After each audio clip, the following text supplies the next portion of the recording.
Let's talk business news now with Tyler Orton. I nearly forgot you were coming up. Business in Vancouver. How are you, Tyler? I'm doing well. What about you, Sonia? Very, very well. Looking forward to the weekend. Now, I do want to talk about the Alberta energy giant pumping money into BC. Tell us a bit more about this. Well, it's a bit surprising, especially when we look at those numbers and see how tough a time, Canada's having with regards to commodities. But Cenovus and Suncor, they're putting up to $100 million in a new Vancouver-based Cleantech innovation fund.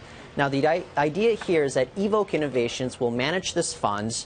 That's going to be split 50-50 between Suncor and Cenovus. Now, they're looking at early-stage companies that are developing innovations. It could range from anything from treating industrial water to turning carbon dioxide into, valuable products, that sort of stuff.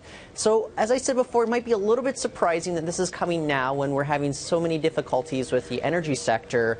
But the CEO, Marty Reid, he says that these projects have to have both economic and environmental benefits. Okay. So it's going to be split over about 10 years over this time. So it's not $100 million all at once while all this stuff is going on in the energy sector. Okay, Tyler, this next story has got us all talking here in the building and no doubt out there as well. A Vancouver company offering unlimited vacation. Yes, that's the dream, isn't it, Sonia?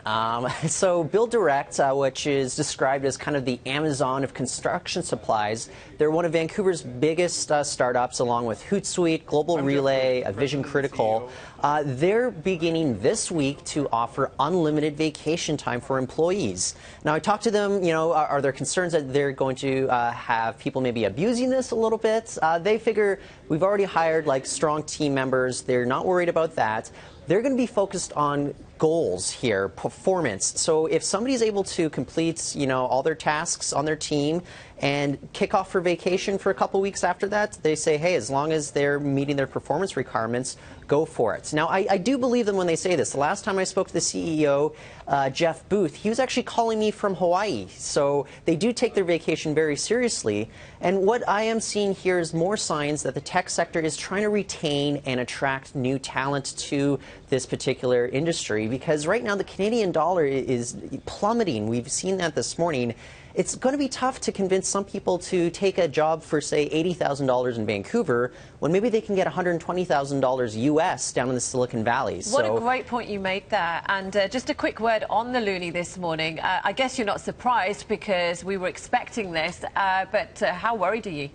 You know what? We've been seeing concerns about this, reports about this, coming up from economists. There are also signs that we could have another rate cut coming from the Bank of Canada very, very soon.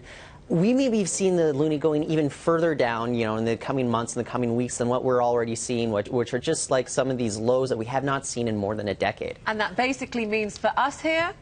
For us, it's going to be an even lower Canadian dollar, and it's going to be tougher on consumers as well. But here's the thing. The reason the Bank of Canada wants to do this is to make Canada more competitive when it comes to exports. The goal here is to actually improve the economy in the long run. But there's going to be some short-term pain for a lot of consumers in Canada. I know that, Tyler, but there are some people that are saying that the US are acting on this kind of stuff faster than we are here in Canada, and our slow approach is going to get us into trouble. But, let's wait and see what happens with all of this. Thank you so much. Have a great day.